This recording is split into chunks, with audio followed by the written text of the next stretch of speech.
Next time on Frontline. In the U.S., more than 2,000 inmates are serving life without parole for crimes they committed as teens. They took lives. Juveniles have to be treated differently. They took sons. Frontline investigates when kids get life. Join us tonight at 9 here on OPB.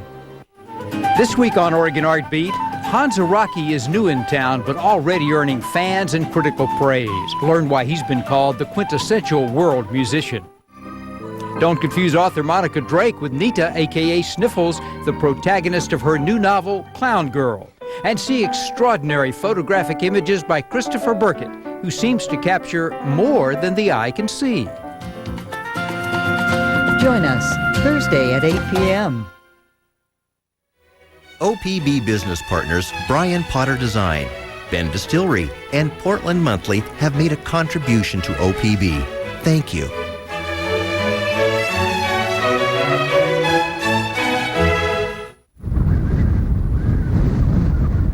We take you into the toxic landscape of the Hanford Nuclear Weapons Complex for an investigation on the burrowing owl and its struggle to survive.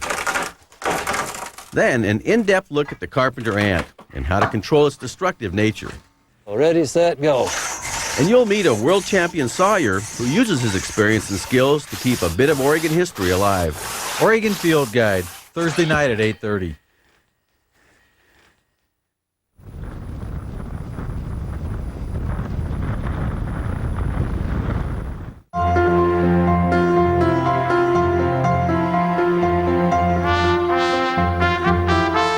Oregon Experience brings to life the rich tapestry of Oregon's past and present. Explores our shared identities as Oregonians. And celebrates this place we call home. Oregon Experience. Join us Monday at 9 p.m.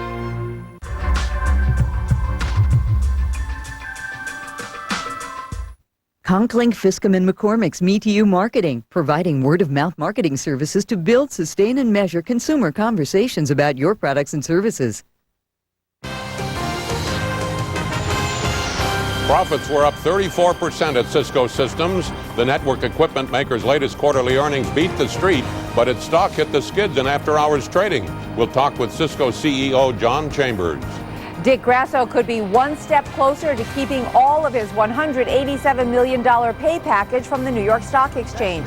An appellate court threw out several parts of the New York Attorney General's case against the former head of the big board. Then we take you to Chicago for a food expo where food safety, not new products, are taking center stage. We'll tell you how food producers are beefing up safety. In tonight's Of Mutual Interest, we profile an investor who sees green in distressed companies. He's deep value investor David Winters of Wintergreen Advisors.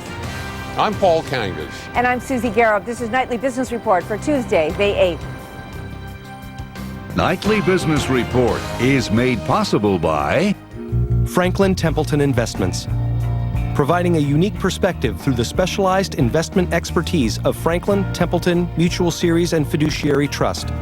Franklin Templeton Investments. Gain from our perspective.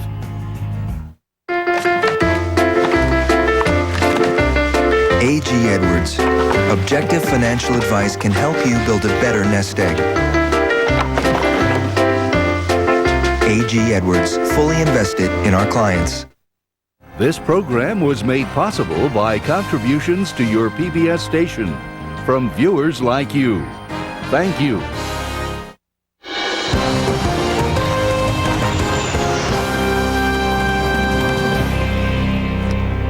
Good evening, everyone. Solid quarterly earnings from Cisco Systems late today, but the company's shares fell 5.5% in after-hours trading.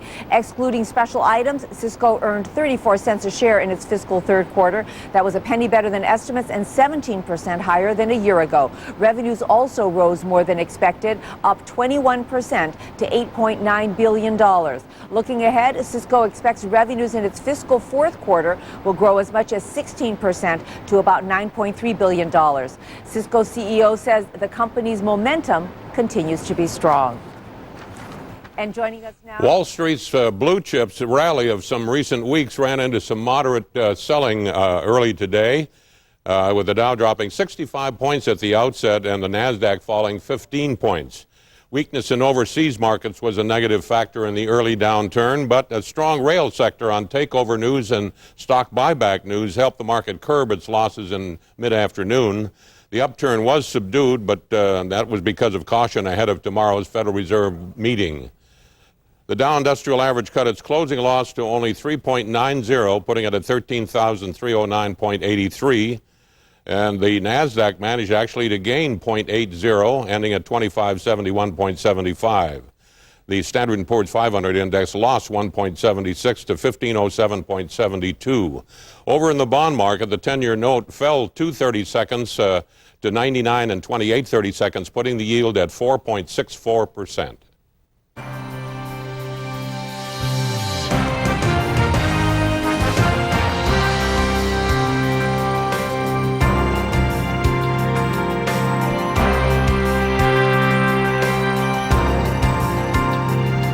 More now on those Cisco earnings. Joining us, John Chambers, Chairman and CEO of Cisco Systems. John, nice to have you on the program. Susie, as always, it's my pleasure. So you report these record earnings and also revenues, and the stock goes down 5.5% in after-hours trading. What's that all about? Well, I think, Susie, as long as we get the growth and we continue to grow at the growth in the mid-teens, which you've experienced, and continue to produce record earnings, the stock will take care of itself. Every once in a while, somebody's expectation gets ahead of our ability to deliver. But when you look at this quarter in terms of the balance around the major geographies around the world, 19 of 20 products growing at faster than 10% year over year. Our customer segments from service providers to commercial to enterprise all in good shape. It doesn't get much better than that, and I think the stock will take care of itself over the long run if we continue to produce at the level we did today. Well, in fact, everything that you said on your conference call and conversations with analysts was very strong and positive. One of the things that I noticed that you said that the order growth is strong. So I'm just wondering, what is your read on tech spending from your big customers? Well, what we're seeing is a larger percent of tech spending, both from service providers, large enterprise customers, or small to medium business, is going into the network. So we're getting a larger share of their total spend. There are two takeaways from that. First, the investments we've made in the past are really going well. But secondly, there's about to be, if we're right, a major wave, the second wave of the internet growth, built around collaboration and Web 2.0. Web 2.0 is simply the technologies that enable collaboration, whether it's personal collaboration at home or whether it's business collaboration. So I think we're at the beginning of probably the second biggest wave the internet's seen. Time will tell if we're right or wrong on that. Now, are you finding that same kind of interest in tech spending in your international markets? Actually, the outside the U.S. is growing faster than inside the U.S. The emerging countries globally grew 40% for us this last quarter. So whether you're Eastern Europe, Russia, CIS, Middle East, Africa, Latin America, India, etc., the growth rates are much faster than even here in the U.S. So there's unusual balance. And instead of the emerging markets trying to catch up to the developed markets, they're actually skipping a generation. So our global business was extremely good. Asia Pacific grew at approximately 20%. Europe grew at the low teens again, which has been very good. Strongest growth we've seen in Europe in several years. Now, I noticed in this last quarter you made one pretty good-sized acquisition for your company, $3 billion, WebEx. You have $22 billion of cash. Given all this growth that's going on in your company, do you expect to make larger acquisitions going forward? Well, Susie, my ideal target for an acquisition is actually 100 engineers in a company that's just going to go public or bring their product to market, and our customers tell them who we should focus on. But what is unique about Cisco is we do internal innovations very rapidly, we do acquisitions very successfully, and I think you will see us continue to do all of the above. We're now in probably 25 product areas, the vast majority of which we're gaining market share in and also growing in double digits in. So it speaks to the power of the network. The network is kind of one in terms of the platform for the future for all IT and communications, and we're trying not to mess it up in that process, Susan. All right. It seems like you're doing a pretty good job over there. Thank you so much, John. My pleasure as always, Susie. Thank you for having me on your show. My guest tonight, John Chambers, Chairman and CEO of Cisco Systems. The Federal Reserve shook up the markets in March when it dramatically changed its statement on economic conditions. The Fed's policy setting committee meets again tomorrow, and as Scott Gervey reports, Wall Street will be holding its breath. The Federal Reserve pinned its short-term interest rate target at 5.25% in June of last year and has left it there ever since. No rate change is expected when it meets to review monetary policy tomorrow. But faced with signs of rising prices, the central bank did make major changes at its last meeting in the statement it issued on the condition of the economy. That statement warned of elevated inflation, while at the same time noting mixed signals on growth. Markets were surprised by the statement and concerned about the possibility of stagflation, slow growth plus inflation. But some economists, including Kathleen Stephenson of Credit Suisse, believe the Fed's inflation fears will be reduced in the months ahead. It might not happen tomorrow, but there is a little bit of an uncertainty with regard to the economic outlook. And this might give or push the Fed into formulating a more neutral stance in terms of the balance of risk.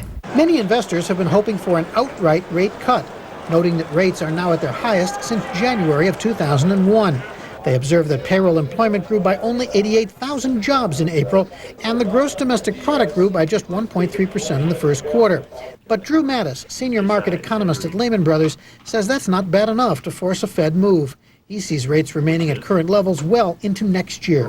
I think in order to see the Fed cut rates, you would need to see significantly lower levels of growth than we're seeing in the economy today, in addition to inflation coming back within their target range of 1 to 2%.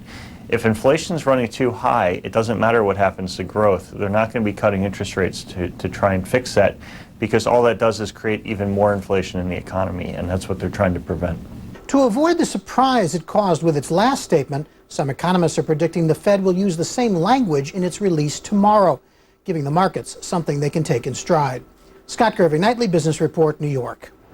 A partial victory today for Dick Grasso, the former head of the New York Stock Exchange. A New York appellate court said that state's attorney general did not have the authority to sue Grasso on behalf of the NYSE and threw out 4 of 6 rulings against Grasso made by a lower court last year. New York's AG sued Grasso in 2004, claiming he breached his fiduciary duty to the big board and should repay $100 million of his $187 million compensation package to the exchange. The AG's office says it's reviewing today's decision and expects to appeal. The appellate court has yet to rule whether Grasso is entitled to a trial in the matter. The Securities and Exchange Commission today accused 2 Hong Kong residents of using inside information to buy $15 million worth of Dow Jones stock ahead of News Corp's takeover play for the company. The SEC says the husband and wife bought 415,000 shares of Dow Jones stock 2 weeks prior to the News Corporation announcement. The value of the shares soared 58% after the News Corp bid, giving the couple an $8 million profit. So far, the regulator is not saying how the couple obtained the inside information. Some farmed fish that ate meal spiked with the chemical melamine are now linked to the ongoing pet food recall. The Food and Drug Administration says it still isn't clear if the fish made it into the U.S. food supply, but the agency doesn't think the contamination levels pose a risk to consumers. Concern about food safety has put the food industry on high alert. And as Diane Estabrook reports, many companies are exercising more caution with the products they sell.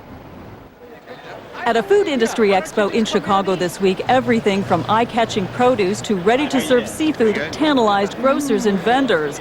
But for an industry that has faced an E. coli outbreak, tainted pet food, and continued fears over mad cow disease, it has been a stomach-churning year. Still, U.S. Agriculture Secretary Mike Johann says the nation's food supply is safe. We go through food safety issues from time to time, and they still get a lot of attention. What does that tell me? They're unusual enough where they get a lot of attention. Thomas Stenzel, president and CEO of United Fresh Produce Association, says the E. coli contamination of spinach prompted his industry to become more vigilant. We went back and looked at all of our processes on those lettuce and leafy greens, the spinach type products, make sure that we had the very strictest controls in place from farm all the way through to retailer. Some growers are also doing more to minimize risk. California-based Ocean Mist Farms produces artichokes and other vegetables. Operations Vice President Joseph Pizzini says his company recently adopted new business standards. We're following what they call the good agriculture metrics. which includes buffer zones, keeping distance away from wildlife areas, animal operations, if that were the case, being very conscious of what your adjacent land use is. Still, some businesses are actually benefiting from food safety concerns. Organic represents only about 3% of all the food sold in the U.S., but the industry has been growing in the double digits over the past several years. Many organic food companies think concern over food safety is helping to drive their sales. Organic pet food companies say their sales have skyrocketed since the chemical melamine was found in some pet foods. Scott Lively, founder and CEO of Dakota Beef, thinks concern about mad cow disease has spurred sales of his organic products. I think what the BSE scare has done for Americans is they're starting to say, what's in beef? Where does it come from? What causes various disease and whatnot in livestock? Food industry experts are quick to point out that the U.S. has one of the safest food supplies in the world, but they concede producers and suppliers can only minimize risk. They can't eliminate it entirely. Diane Estabrook, Nightly Business Report, Chicago.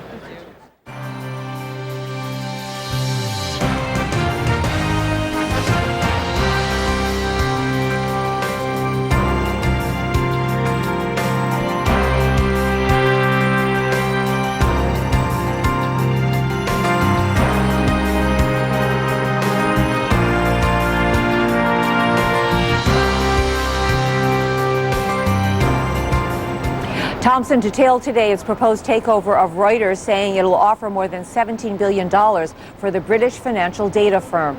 The combination would create the world's largest financial information and data services company. The Thomson family would control the newly combined Thomson Reuters. But Reuters CEO Tom Glosser would become CEO of the merged company as Thomson CEO Richard Harrington retires. The deal will result in annual savings of an estimated $500 million after 3 years. The companies say their merger talks continue and that a final deal is contingent on approval from the Reuters Founders Share Trust, and that trust, Paul, has veto power over any deal. Well, Susie, Reuters shares today were down $1.09, closing at $75.41, while Thomson shares dropped $1.53, or almost 4%, ending at $41.30 a share. Now let's take a look at our other stocks in the news tonight.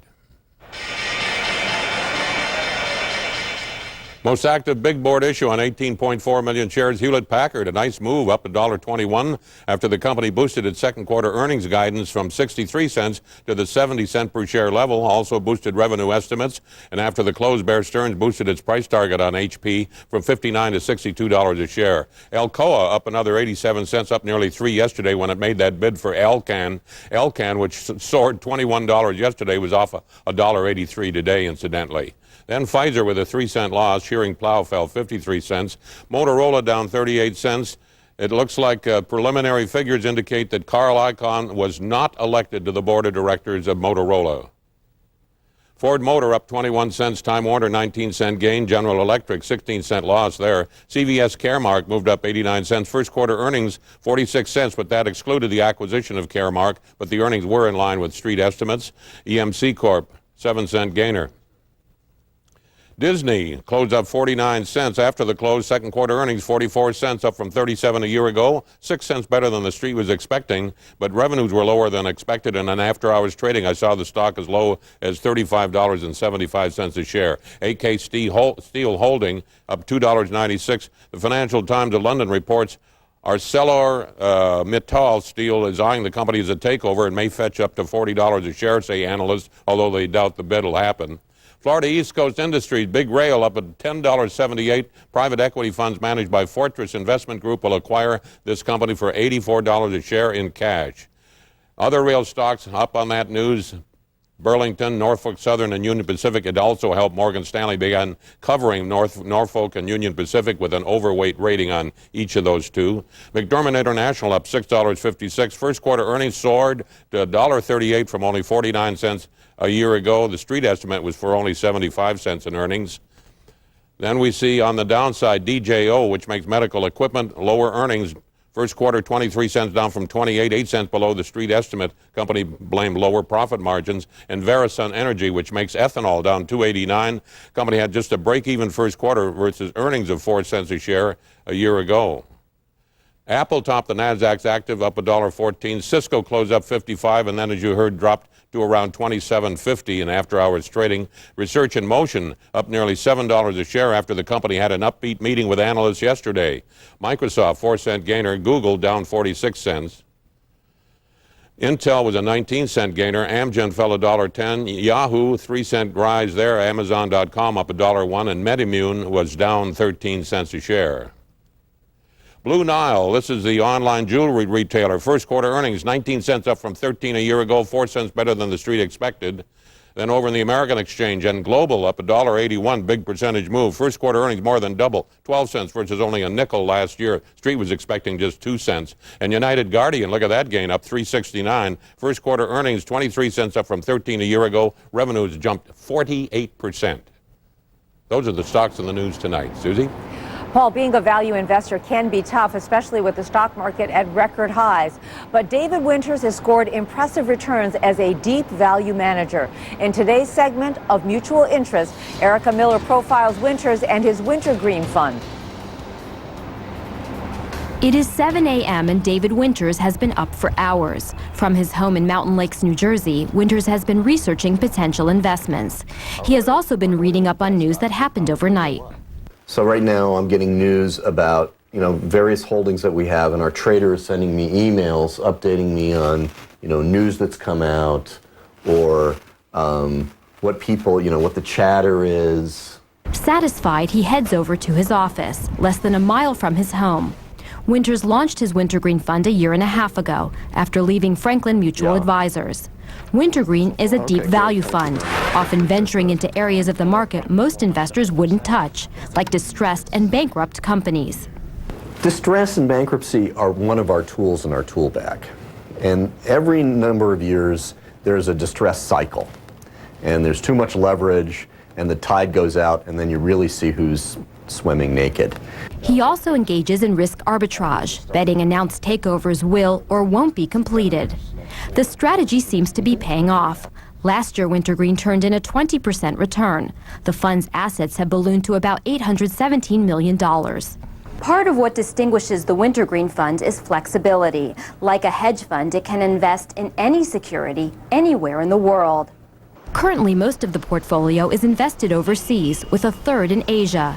He says foreign securities are typically less efficient and less followed than those in the U.S.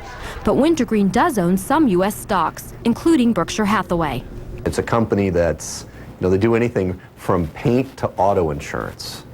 And, so most analysts, they might follow there's a few paint analysts left, and there's a few auto insurance analysts, but usually they don't meet. And so complexity oftentimes gives us opportunities. Winters has also made a name for himself as a shareholder activist. Most recently, he has been urging Consolidated Tomoka, a real estate developer, to reconsider the sale of some land near Daytona Beach. What we want them to do really is to have an open mind, should we be in the development business? Should we, how do we assess our options to make the most money for all shareholders? Winters prides himself on his hands-on investing style. He says it's important to pick investments not just by crunching numbers, but also by meeting management face-to-face. There's that intangible factor. Who are the people behind this company? What makes them tick? One core portfolio holding is natural resource company Anglo American, which owns 45% of the De Beers Mining Company. De Beers operates a luxury store in Manhattan, so Winters occasionally drops by to get an informal update on business. By doing this extra legwork, Winters hopes to find hidden investment gems. Erica Miller, Nightly Business Report, New York. Tomorrow, our street critique guest says Bed Bath & Beyond deserves a second look. He's Briefing.com's Patrick O'Hare.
Here's a look at what's happening tomorrow. As we mentioned, Federal Reserve policymakers meet to decide what's next for interest rates. Also tomorrow, the weekly report on crude oil and gasoline inventories and earnings from Legg Mason, News Corp, Toyota, and Whole Foods Market.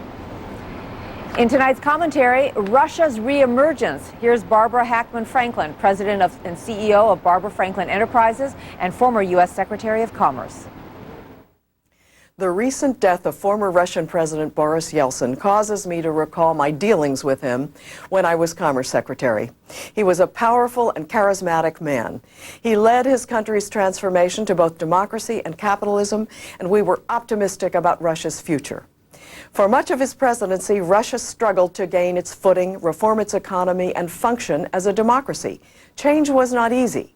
His successor, Vladimir Putin, has brought stability.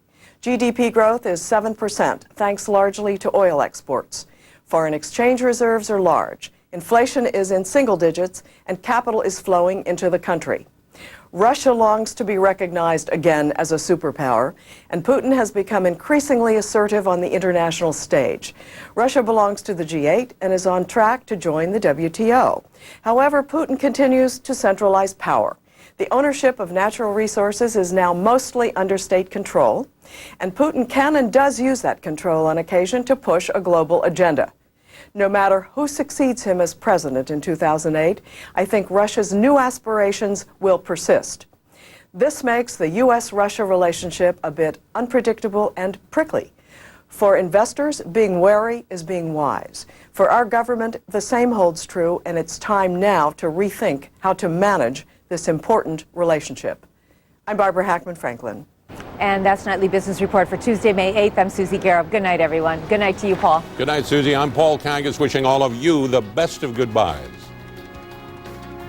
Nightly Business Report is made possible by A.G. Edwards.